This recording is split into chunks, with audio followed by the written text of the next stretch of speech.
Let's go.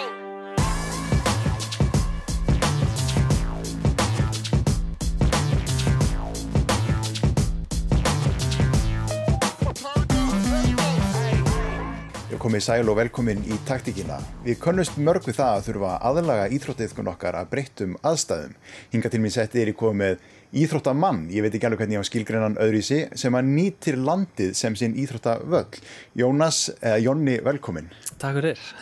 Já sko, ef við reynum aðeins að fara yfir þetta eru bretti, hjól, skíði, við getum talið mjög lengi upp svona íþróttina sem þú ert að stunda. Já,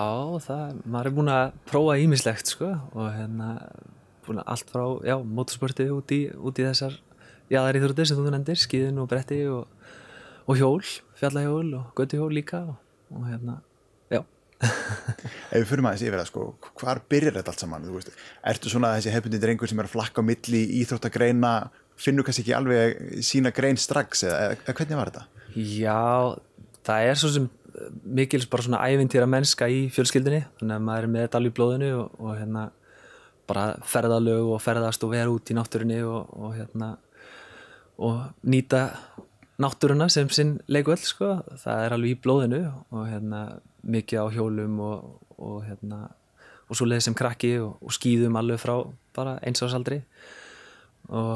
en já, ég fór alveg í gegnum það að prófa allar þessar hefðbundnu, ef maður má kalla það hefðbundnu íþróttir, þannig að maður prófaði alveg að vera í fótbolta og handbolta og körfubolta og ég stundaði badminton í nokkur ár og alls konar þannig sko, þannig að maður er líka búin að vera í því en það var eiginlega ekkert svona fyrir en ég datt inn í motorsportið svona sem úlingur, þá datt ég inn í að keppa á snjósleðum og síðan við framhaldi á mótorhjólum líka á sumrin og þá svona var maður alveg fyrst svona húgt á einhver íþrótt en hitt var alltaf svona með þannig að maður var alltaf verið á skíðum og brettið kom svo inn líka og fjallahjólin hafa alltaf verið á sínu stað sko. En þessi blanda sko að því að við erum að tala sko mikið árstíðabundin sport eins og sleðin og skíðin og svo ertu þá að finna eitthvað til þess að stunda þá þannig að þú sért alltaf í einhverju, ekki satt? Já, klálega sko, þannig að maður er einhvern veginn búin að finna sér eitthvað að gera alla mánuði ársins sko, þannig að og það hefur svolítið líka verið svolítið markmiði sko, maður hafi alltaf eitthvað að grípa í. Já, þannig svo í dag, þegar þú ert bæði með snjó og þú ert með gott veður, lendur ekki í því að við veitum hvað að velja? Jú, alveg klárlega sko, það er núna er náttúrulega að koma svona ástími þar sem maður getur eiginlega stunda öll sportin í einu og sérstaklega núna þegar við erum með mikinn snjó, þá er alveg hægt að fara út að fjallahjóla og það er líka snjór upp í fjalli til að fara að skíða eða á sleða og þannig að já, maður bara svona vaknar á morgnana og eitthvað kallar á mann, maður grípur það. En svo með sé líka þessar íþróttagreinar því við búum nú ekki mjög fjölmennu landi og margir í þessum hefðbundnu íþróttagreinum, þannig að maður sér að sko, íþróttagreinarnar þessar eins og motocrossið, snowcrossið, þetta fer upp og niður í vinsældum og þú er alveg upplifað það að vera að taka þátt í mótum og svo dettur þetta niður og svo kemur þetta aftur upp og svona, ef fer svona þessi gegnum þennan feril. Já, sko ég eins og segi að bara úlingsárunum þá fór ég alveg all in ef maður má sletta, þá fór maður í motorsportið á sleðum og mótorhjólum og það svona var stigvaxandi alveg til ef við segja kannski toppurinn hafi verið 2008-2009 og síðan 2010 það var síðasta árið sem var keppt til dæmis í snowcrossi og eftir það þá datt það bara alveg út í nokkur ár. Motocrossið og mótorhjól og enduro það datt líka rosalega niður á þessum tíma en hefur samt alltaf verið til staðar og en svona já 2010 þá datt ég út úr sleðasportinu eða það var bara ekki út úr sleðasportinu kannski en að keppa í snowcrossinu og þá færði maður sér meira út í að vera bara upp í fjöllunum að leika sér sko og ég keppti á mótorhjólum í nokkur ári viðbútt og það hefur alltaf verið svona með en jú, maður hefur alveg upplegað að þetta hefur farið svona upp og niður í þessum öldum eins og held ég flest sport geri að einhverju leyti. Já. Svo náttúrulega alltaf þessar tvær hliðar á íþróttaiðkun, það þessi keppnislið og svo þetta líka bara að stunda þetta sem lífstíl og það eitthvað sem þú náttúrulega gerir. Já, algjörlega sko, það þetta hefur alltaf verið bara mikill lífstíl sko og bara mikill áhugi. Þetta hefur ekki verið þannig að maður sé eitthvað að pína sér til að mæta og keppa, þetta er allt verið út af því að maður brennur fyrir það sko. Já. En þú notar eins og hérna landið mjög mikið og Íslandi að mörguleiti hentugt land í þessa íþróttaiðkun, en þú líka verið að fá mörg tækifæri til þess að fara út og stunda þetta. Já, við farið mikið út og keppt í eiginlega öllum þessum greinum og kannski ekki keppt í öllum, en jú, ég fór út og keppti á snjósleðum alveg nokkur ári röð, fór til að mynda út og æfði í heilan mánuð út í Svíþjóð, kom svo heim og var býsna öflugur það árið, það ég vann minn fyrsta Íslandsmeistaratitil og við sendum út lið nokkur ári röð á heimsmeistaramóti í snowcrossi, síðan líka í mótorhjólunum farið út og keppt 2 ár í röð þar í landsliðinu í enduro á mótorhjólum og síðan þegar maður ferðist meiri yfir í fjallahjólun og svo leiðist, þá hefur við líka farið út og keppt þar og það þá í þessari enduro fjallahjóla grein sem aðeins öðruvísi, en þar hefur við fór og keppt í Kanada, Costa Rica, Ítalíu, Frakklandi og þannig að já, og svo á skíðum og brettum þá hefur við ferðast mikið en það hefur ekki verið til að keppa, það hefur bara verið til að fara og njóta. Já. En ef við fyrir með það það eru þessar tvær típur af keppni það þessi mótorhjóla enduro og svo fjallahjóla enduro, þetta ekki alveg það sama? Nei, þetta alveg tvennt ólíkt þó þetta kallist það sama. Þetta orð enduro, þetta kemur út að þetta snýst svolítið þolið, það verið að reyna á hvað þú þolir og í mótorhjólunum þá snýst þetta að keyra lengi. Hérna heima var yfirleitt keppt í 2 sinnum 90 mínútur og það var svona meira náttúrulegt, það var ekki braut með stökkpóllum og þannig, það var að vera að elda slóða eða í grúsunum upp frá eða svo leiðis og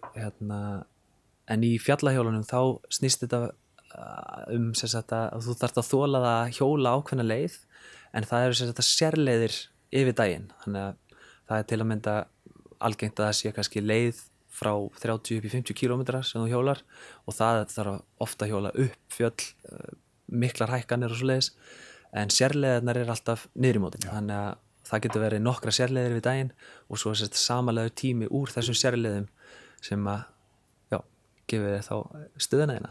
hvar þú endar þann daginn. En eitthvað lítur allt þetta að kosta, þú þarft að vera með búna það er ekki sama hjól sem þú notar í þetta sport og hitt sportið, þú þarft að vera með mótorhjól líka, sleðan, skíðin, brettin, þetta er pakki. Algjörlega og þetta er ekkert eitthvað sem maður kaupir á einu bretti nema að hafa mikinn stuðning á baku því en þetta bara svona smá saman byggst upp og ekki það eins og ég sagði á hana, þá var ég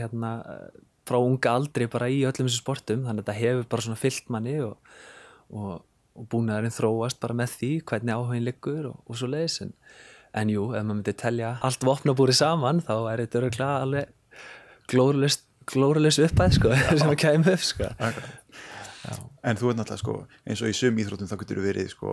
atvinnumaður eða þú getur þá alltaf verið í einhverju meistaraflokk og verið á launaskrá einhvers staðar. Þessi sport er ekki mikið að bjóða upp á það. Myndirðu segja til dæmis eins og samfélagsmiðlar skipti máli fyrir eins og þessar íþróttir? Já, klárlega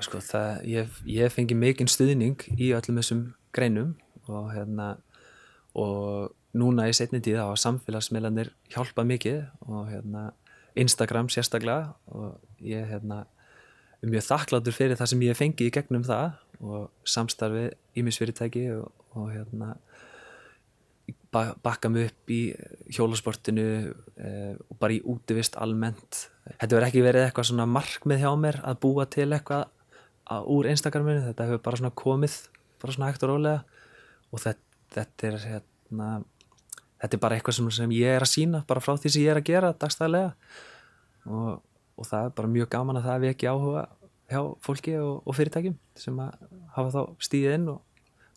og styðja núna við baki á mér. Við erum náttúrulega áhuga eins og þegar maður fylgjast með þér á samfélagsmiðlunum að þetta líka íþróttagreina sem ekkert að fá allt mikla umfjöllun og þarna í raun sér maður og fær svona umfjöllun bæði í gegnum íþróttina og líka sér eitthvað eins og sko hvað landið hefur upp á að bjóða. Þú ert þarna á stöðum sem maður var kannski ekki alveg búin að átta sig á og maður hugsaði sko ég þarf örugglega fara til útlanda til þess að komast á svona staði. Já, algjörlega, þú veist, og það er eitthvað sem ég elska að sýna fólki og ég alveg frá unga aldri hefur ferðast mikið landið mitt og það er bara svona ferðamennska og ferðaþrá í blóðinu og bara sem krakki þá leið ekki svo helgi sem að fjölskyldan fór út úr bænum eða ef það var frí þá var farið bara út úr bænum og ferðast og sportið oft tekið með þannig að núna alveg það tvinnast alveg saman hjá mér að vera út í náttúrunni hérna á Íslandi og maður er ennþá að finna nýja staði og alltaf jafn ótrúlegt hvað þetta land býður upp á sko. Og mjög gaman að geta sýnt fólki svona öðruvísi hliðar á landinu og þá sérstaklega í gegnum eitthvað sport. Já. Og akkurat á þessum tímum við þurfum að fara að ferðast innanlands í ár þannig að það er ágætt að heyra þetta. Það er svo sem ekkert nýtt fyrir mig að ferðast innanlands. Við höfum alltaf ferðast mjög mikið hérna og nýtt sumrin vel og líka bara alla aðra ásluta og jú, ég hef alveg fengið miklar og stórar spurningar frá fólki bara hvað það eigi að gera og hvert það eigi að ferðast og ég hef alveg lent í því að búa bara til heilu ritgerðarnar fyrir fólk bara lista upp staði sem það þarf að kíkja á og svo leið sko og mikið af fólki líka sem hefur haft samband við mig í gegnum samfélagsmiðlana og spurt þessa og hinn á þessa staði og svo leiðis og ég held að það sé klárlega eins og ég segi, ég hef ferðast mjög mikið og ég er ennþá að upplifa nýja staði þannig að fyrir fólk sem hefur ekki ferðast kannski mikið það á alveg óteljandi mikið inni sem það getur skoðað bara hér og ekkert endilega þarf langt að fara sko. Það er oft mikið í kringum hann sko þegar maður fer að skoða aðeins sko. Nákvæmlega. Jónu, við skuldum smá auglýsingar, þannig að við kíkjum í stutthlé og höldum áfram eftir þær. Já, við höldum áfram, við vorum að ræða íþróttir og jaðarsport fyrir auglýsingarhlé og vorum að tala það að stunda íþróttir líka innanlands, þegar að þú ert að ferðast með þinni konu og barni, það hlýtur að vera tróðfullu bíll af alls konar dóti. Já, það er alveg hótt að segja það sko, það er alveg allt ekki með sko sem hægt er sko og við höfum oft verið frekar skröðlega með öll hjólin með okkur og snjóbrett og skíði jafnvel og sleða allt saman og þannig að maður vill ég er þannig, ég vil alltaf hafa allt með sko. Halda öllum möguleikunum opnum alltaf. Já, algjörlega þannig að ef það gæti verið tækifæri til að nýta þetta þá vil ég ekki það sé heim í skúr sko. En það getur verið að lenda í því sko að ég er búin að ákveða að við ætlum að fara að stunda þetta sport svo breytist veðrið allt í einu og þú getur ekki gert það eða láta menn bara veðrið ekkert stoppa sig? Jú, það ekki það, maður hefur alveg farið út í ýmsu veðrum og svoleið sko en það hefur alveg komið fyrir að maður hefur valið vitlaust sko en yfirleitt lætur maður að bara ganga sko. Já. En nú áttu barn sko og margar þessi íþróttir sem voru nefna þetta er svona adrenalín sport. Hefur það haft einhver áhrif á þig að vera ekki bara ungur og vitlaus og barnlaus? Já, þú veist, ég held sko, við eignumst strák, Benóni Þór, 2016, hann er 9 ára 4 ára og ég held að ég sé ekkert að ljúga neinu að stopparinn hafi ekkert breyst kannski, ég hef alltaf verið svona frekar svona passífur, ég hef ekki verið típan sem fer mikið fram úr mér í þessum sportum og þannig að ég held að það hafa kannski ekki alveg breyst en ég held bara svona almennt séð þegar maður eignast barn, ég held að allir geta alveg verið sammálið því bara leið og eignast barn, þá horfir bara aðeins öðruvísi á lífið þannig að og það er alveg líka þegar þú ert að stunda sportinn sko. Já, en hefur ekki komið svona stopparinn á ykkur þegar þeir eru að skipuleggja ferðir sko, en við getum ekki farið í svona ferðalag með barnið? Nei, ekkert endilega sko. Það bara finna bara nýja vingil já, þú bara einhvern veginn lætur það virka sko og í uppeldinu mínu þá var aldrei þetta sko, ég var bara tekin með í allt og maður fekk bara upplifa allt jafnt og foreldrarnir. Auðvitað er kannski að fara aðeins öðruvísi að því og svoleiðis, en hann hefur bara fengið að fljóta með í nánast öll sport sko, sem við erum að stunda. Og það er bara, mér finnst ekkert meira virði heldur en það að geta sýnt honum allt sem við elskum að gera sko. Og ég er alltaf mjög þakkláttur mínum foreldrum að hafa leyft mér að upplifa allt og ég vil bara gera meira eða fyrir hann sko. En maður áður til að svona, kannski, það er svo lítill í þetta, ég treysti mér ekki alveg í það, en svo það sem maður sér er líka sko aðlögunarhæfnin á þessum aldri er ótrúleg. Já, algjörlega, þau eru náttúrulega bara ótrúleg sko, og ef að maður það náttúrulega auðvitað að passa sig og svoleiðis, en ef þú setur smá traust í þau, þá er ótrúlegt hvað þau skila tilbaka sko. Já, þannig að þetta er í raun mjög fjölskylduvænt sport. Já, ég myndi segja það, allt sem við erum í er mjög fjölskylduvænt sko. Og hann byrjaði yngri en ég á skíðum, hann stóð fyrsta skipti á skíðum daginn áður en hann var 1 árs og hefur verið skíðandi, og svo bættist bretti við, hann er bæði á skíðum og brettum og hann hjólar með okkur og nýfæran er á pedalahjóli sjálfur og já, hann kemur með okkur á sleða og já, bara allt, paddleboardin líka, og elskar að sitja framan á því og fljóta og já. 9 ára fjara. 9 ára fjara. Já. Já. En svo það sem maður sér eins og núna sko, að nú er fólk ekki að komast í útlanda og mann finnst að vera var við það að það eru margir komnir á flott hjól og þú kannski eftir að eyða penning sem ætlar að setja í utanlandsferðina bara í því sjálfan og þitt sport. Hefur þú var við þetta, því nú ert þú mikið úti að stunda íþróttir? Já, finnst þér vera svona ákveðin aukning í bara til þess að hjólreiðum og útivistarsportum? Já, klárlega sko. Ég hef bæðið séð þetta í hjólunum. Það hefur verið vera mikil vakning í því, ekki það að það hefur verið mikil vakning síðust ár, en svona ekstra mikið núna og líka í fjallaskíðunum. Það hefur verið sport sem hefur verið að svona vaksa mikið síðust ár og maður sér alveg sprenging í því núna sko. Og það er alveg greinlegt að fólk ætlar að nýta þennan pening sem það ætlaði kannski að fara með til útlanda í að hreyfa sig og ferðast innanland sko, sem er bara frábært. Það er bara virkilega jákvætt sko. Og eins og ég sagði rétt á hana, það er mikið af tækifærum bara í bakarinn okkar sko, sem er hægt að nýta og fallegi staði til að skoða og svoleið sko. Hvert ætlar þú í sumar? Síðastu sumar vorum við mikið á Vestfjörðum og það er í kring og tókur reynda líka á Suðurlandi aðeins og þannig þannig það er margir staðir sem maður langar aftur á og margir staðir sem maður vill líka skoða sem maður hefur ekki komið á og yfirleitt lætur maður bara, já, veðrið er á það svolítið ferðinni. Já. En nú, þú ert með vinnu með þessu náttúrulega öllu sem að líka og þú ert að vinna við hjól núna. Já, síðustu ár hef ég verið að vinna sem leiðsögumaður eða ökuleiðsögumaður og verið bara að leysa fólki og ferðast landið og svo leiðis en núna náttúrulega er ferðamaðurinn ekki að flækjast fyrir okkur þannig að og engin vinna í því, þannig að ég var svo heppinn að hann Egill í sportver eða núna er hann með nýja búð sem heitir Útisport. Hann réð mig þar inn og ég er farin að aðstoða hann við að setja saman hjól og selja hjól og hann ætlar að vera með skíði líka á veturnar og það stefnir bara í að ég ætla að prófa að vera svona starfsmaður á einum stað, ekki á hlakki út allt, þannig að maður verður kannski aðeins meira heima á sig líka fyrir vikið. Sko, það er í raun alltaf með alla íþróttamenn, það er ákveðin skuldbinding sem maður þarf að setja í sína íþrótt, en það sem manni heyrist vera í þessum íþróttum er samt hvað þú ert frjáls í þessu öllu saman. Þegar þú ert í liðasporti, það er erfitt að vera að fara frá í lengri tíma frá liðinu sínu og annað slíkt. Þarna er í raun bara allt opið virðist vera, þú getur í raun bara ferðast og fundið nýja staði og þetta bara svona, þetta hljómar þannig að þetta geti aldrei orðið leiðilegt. Nei, það var allan ekki orðið ennþá sko.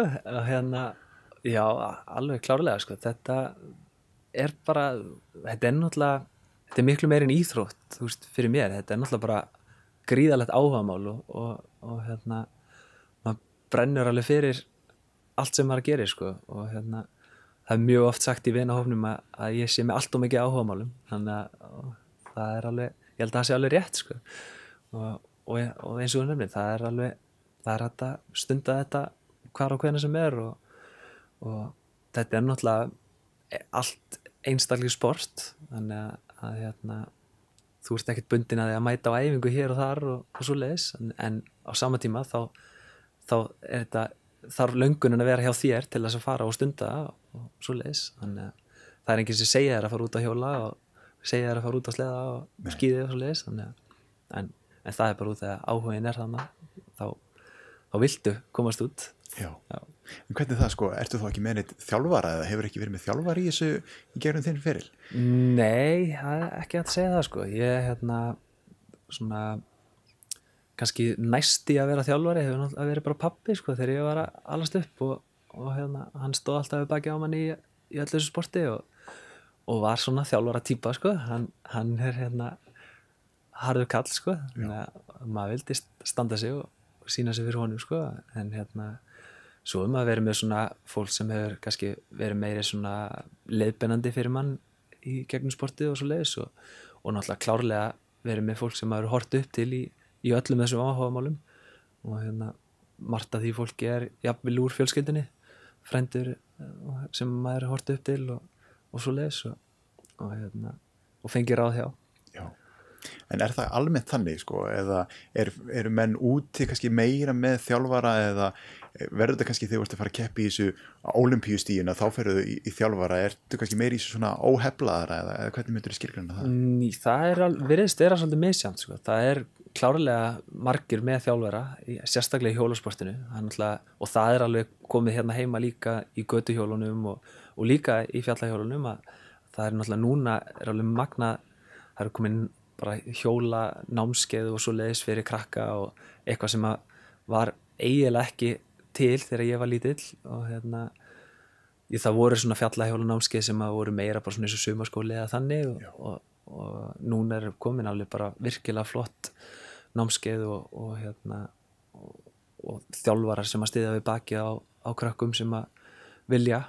ná langt í hjólreiðunum og svo leiðis og það er eins á skíðum og bretti og skíðaþjálfun hefur náttúrulega verið til staðar lengi en núna eru brettin líka komin inn og já, það er kannski minnst og eins og segir úti er þetta líka þannig, það er klárlega aðeins svona hærri standard þegar þú ert komin á hærra level. Já. Við erum ekki alveg með hæstu levelin kannski en við erum samt alltaf að vaksa í öllum þessum greinum sko. Í mörg af þessu, þetta stökka kannski á Extreme eða þegar þú ert á hjólunum, þetta er ekki svona þessir hluti sem þú ert að pæli, þetta þarf að vera svolítið svona náttúrulegt í þessu saman líka. Já, klárlega sko, en það er náttúrulega alltaf, þegar þú ert komin ákveðið langt, þá endar alltaf í eitthvað svona smáatriðum sem þú þarft að fara að vinna í sko og náttúrulega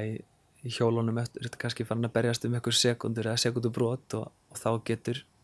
eitthvað smávægilegt, það getur breytt mjög miklu en í þessu meira svona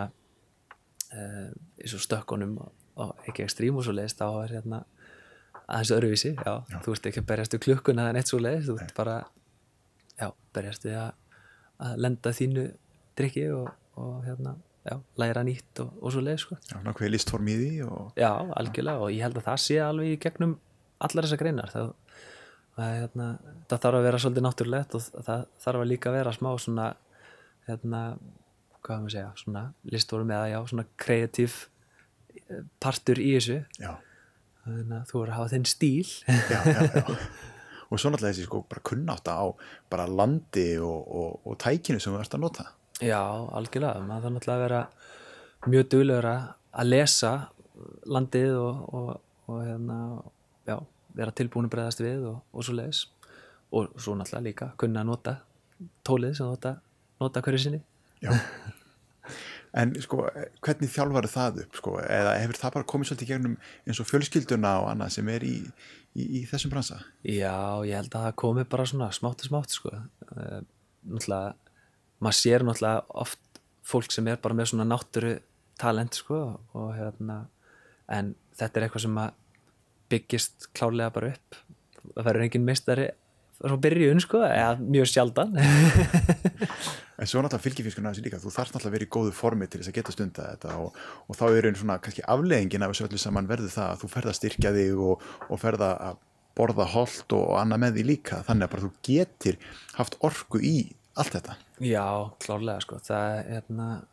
ég hef svo sem alveg lengi verið að æfa með en það ekkert eitthvað sem var alveg frá upphafi, maður svona lærði það svona pínu af bara vondri reynslu þegar maður byrjaði að keppa í snjósleðan til dæmis þá skildi maður ekkert á hvað var alveg lurkumlamin eftir hverja keppni en þá svona áttaði maður að sjá því að maður þyrfti kannski að fara að styrkja sig aðeins og æfa með og svoleiðis og það er líka bara mikið áhugamál hjá mér að rækta sig og ég hef verið að stunda crossfit núna síðust ár og í CrossFit Akureyri og það er bara, mér finnst það rosalega gaman það er líka bara orðið svona annað áhugamál og styður náttúrulega rosalega vel við öll hinn sportinn sko. Já, nú tíminn alveg reyna frá okkur svona lokum, við erum búin að tala rosalega margar íþróttagreinar og mörg sport þegar maður er að spá í þessu öllu saman, nú er maður að fara út, maður er að fara að hreyfa sig ekki bara spurningin að byrja einhvers staðar bara og prófa sig áfram, svona dálítið eins og þú hefur verið að gera þetta? Jú, bara alveg hiklaust sko, bara að gera og byrja smátt og skoða bakarðinn og svo er ég viss að þú vilt meira sko. Jóni, takk kærlega fyrir að koma og gefa svona einsýn í þinn heim og þitt líf. Já, takk fyrir mig. Og takk áhorfendur fyrir áhorfið, við sjáumst í næstu viku.